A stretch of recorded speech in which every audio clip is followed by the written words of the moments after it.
Holy cow, there are a lot of different scoopers coming out with reports that Tobey Maguire and Andrew Garfield have both signed up for Spider-Man 3, but there's also a lot of drama surrounding these reports. Let's break it all down and tell you what's really happening.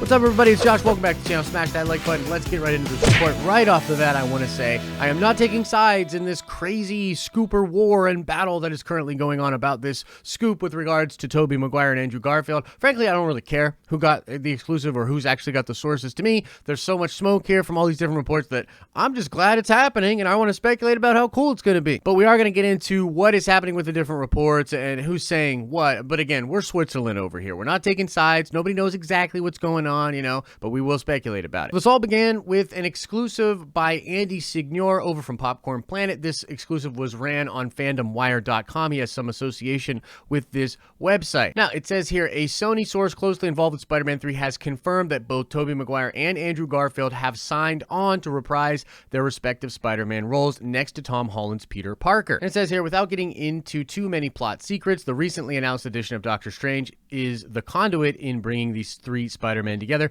for the first time. The film will in fact create the first live-action Spider-Verse. Okay, so frankly, that's not even surprising to me. We've been talking about this for a while. I speculated that this was going to happen, but here's the deal. There's some drama here because people are claiming that Daniel Richtman was talking about this on his Patreon 6 hours before. He ran a story 6 hours before the exclusive was ran over on Fandom Wire by Andy Signore, and some people are saying that maybe Fandom Wire took that story or took the scoop from Daniel and then published it on their website as an exclusive. Again, I'm Switzerland here. I don't know if it's true. That's just what people are saying. And then to throw her hat down into this crazy rodeo of scooper, Grace Randolph came in and talked about what she was hearing from her sources. Her sources corroborated that yes, this was indeed happening, but that Tobey Maguire was the sticking point. Tobey has not signed yet. He's being a little bit difficult, but that he'll probably sign it and it will work itself out. By the way, this is the same thing that Grace said about the scoop with regards to the Iron Man being Tom Cruise. She said, yes, that's true, but Tom Cruise has not signed yet. Okay, that was what she said about that. Now, it's important to mention that most of this stuff, regardless of whether Andy has his own sources separate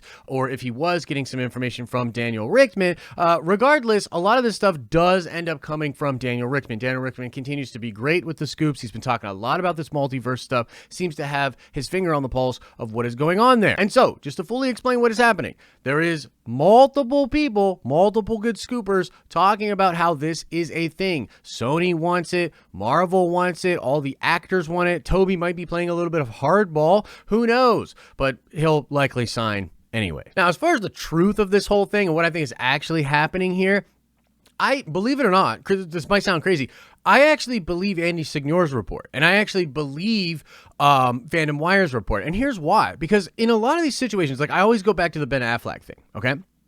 I was told, and I was shown some pretty conclusive evidence that Ben Affleck was indeed coming back to play Batman. And there was a ton of people that were like, no way, it's never going to happen. He'll never do that. He'll never do that. And then he signs. And then they were like, oh, it's just going to be a cameo. He'll never actually come back. And now he's doing more additional photography for the Snyder Cut. And there's more Snyder Cut coming too, by the way. But I remember when that story broke, and then there were people out there saying, well, he hasn't technically signed yet. He hasn't actually signed yet. Okay, here's what I think happens in these situations sometimes. And I had to edit this because I said something I shouldn't have said and I had to edit it out. But I think what happens is sometimes sources are close to an actor, but they're not necessarily inside the Hollywood system. And so these types of sources will talk to the actor on a one-on-one basis and they'll get a confirmation that's basically like, oh no, I'm totally going to sign it, but I have to negotiate and I have to do this, that, second, and the third, right? And so some people have those kind of sources, and while others have the Hollywood sources, and the Hollywood sources are like, no, there's no signature on that dotted line, therefore it hasn't happened, when in all reality, it is going to happen. It's just a negotiation dance. That's a really long-winded way of saying that I think all of these people are probably just hearing the same thing from their actual sources at around the same time, because it is absolutely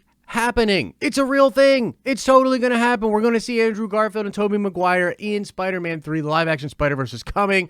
Again, we've been talking about it. Oh, and for the record, if Tobey's going to be a total butthole, they actually don't even really need him. They can just use Andrew. They can recast with an older person to play that same character. They can do whatever they want. They can do a whole new Spider-Man. You know what I mean? Like they have a lot of license here and they can do a lot of things. But again, and this is going to sound like a broken record to some of you guys, but what this indicates to me is that Feige Feige has this plan to keep Tom Holland as the Spider-Man in the MCU one more time. For the people in the back, I've been saying it for over a fucking year. I think Tom Holland will remain the Peter Parker of the MCU for a long time to come, and yet there will be connective tissue established between Sony and Marvel via the multiverse. But now I want to talk about another exclusive that Fandom Wire has coming in, talking about a bunch of other different things for Spider-Man 3. And at this point, you should really start believing some of these scoops and reports. So if you don't want anything spoiled for Spider-Man 3, get on out of here, because now I'm about to talk about Oscorp and the different villains that are coming into the film. And so Fandom Wire is reporting that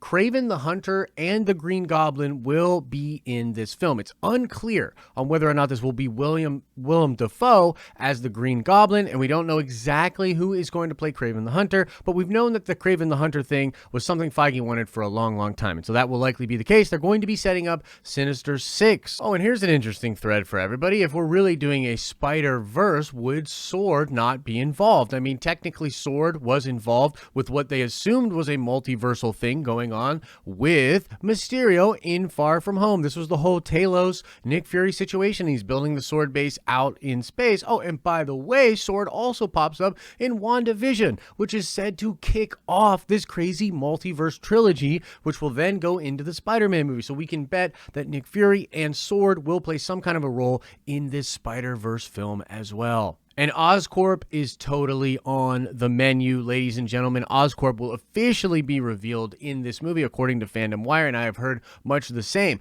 A lot of people speculated that the Avengers Tower was going to be sold to Oscorp, and it was going to be the Oscorp Tower. And look, I've been saying this for a while, ladies and gentlemen, but I truly believe if we're seeing all of this craziness, and it really seems to be helping Sony out quite a bit here, then obviously Feige is getting what he wants. What did he want, ladies and gentlemen? What did he want? He wanted Tom Holland to stay in the MCU. He wanted Norman Osborn. Now we can have his Norman Osborn and his Peter Parker and let Sony do their thing with those versions and other multiple versions and whatever they want to do. He's going to get the canon and the continuity that he wants, and he's going to give them the connective tissue that they desire. But that's it, ladies and gentlemen. A lot of craziness surrounding this report, but the bottom line for you as a Marvel fan is that it looks very likely that the live-action Spider-Verse is not only happening, but will be established in Spider-Man 3 and maybe even carry on in some Sony stuff down the line. I think it'll all link back up with Marvel around Secret Wars and Battle World. Can't wait to get more information on all of that. But let us know what you think about this report and the future of Sony and Marvel and the live-action Spider-Verse. Let us know in the comment section below. And now let's shout out Mega Wubba. Yes, indeed, the name of Spider-Man 2099 is Miguel O'Hara. Now let's ask another nerd card question before we get out of here. I want to know, what is the name of the young girl with the spider robot in the Into the Spider-Verse movie? If you like this video, make sure you drop a like on it. And if you're not subscribed to this channel, what are you thinking? You gotta subscribe so you don't miss any videos. If you're enjoying the content over here, you will absolutely love the live streams we do straight from Nerdvengers Tower, Monday through Friday, starting at 10 a.m. Eastern Standard Time. So I always say I hope you're having an awesome and a nerdy day, and I'll see you in the next video.